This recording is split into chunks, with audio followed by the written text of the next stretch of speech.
Tidak ada sesuatu yang instan di dunia ini. Tiba-tiba kaya, tiba-tiba punya penghasilan tinggi, tiba-tiba naik pangkat, dan seterusnya. Tidak ada yang instan.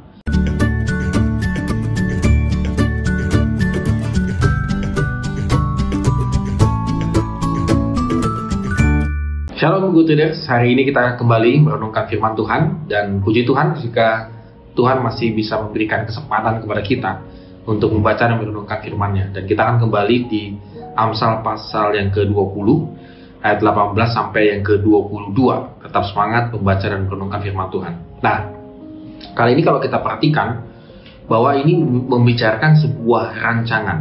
Rancangan terlaksana oleh pertimbangan, sebab itu berperanglah dengan siasat. Jadi bagaimana rencana-rencana yang kita miliki itu bisa berjalan dengan baik, kita harus memiliki siasat. Nah, siasat ini harus juga disertai dengan tingkah laku kita.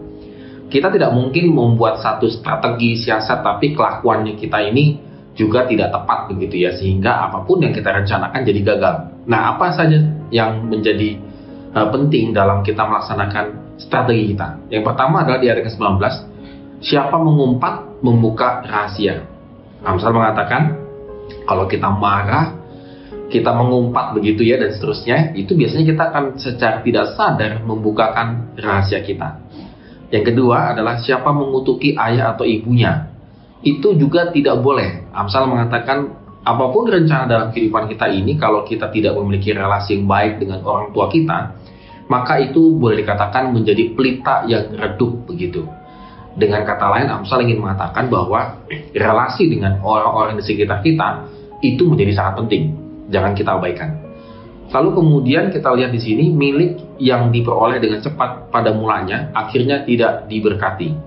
Kalau ingin melaksanakan sebuah strategi harus sabar dan berhati-hati. Tidak ada sesuatu yang instan di dunia ini. Tiba-tiba kaya, tiba-tiba punya penghasilan tinggi, tiba-tiba naik pangkat dan seterusnya. Tidak ada yang instan. Hal-hal yang instan itu kata Amsal mulanya memang cepat, namun pada akhirnya tidak diberkati. Hati-hati untuk hal ini. Dan yang terakhir adalah janganlah engkau membalas kejahatan.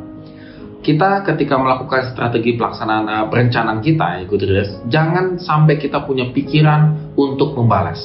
Rencana yang kita buat itu adalah bukan untuk membalas, tetapi untuk memuliakan nama Tuhan, untuk kebaikan. Kalau kita merencanakan sesuatu untuk hidup kita meningkat lebih baik lagi, itu bukan karena sebuah pembalasan begitu ya. Kadang-kadang kita nggak sadar kita melakukannya. Nah, Good Traders, oleh karena itu, pada hari ini apa rencana kita? Mari kita pertimbangkan matang-matang dan kita mengatur strategi sedemikian rupa supaya kita senantiasa diberkati oleh Tuhan. Amin. Kiranya Tuhan memberkati kehidupan kita hari ini.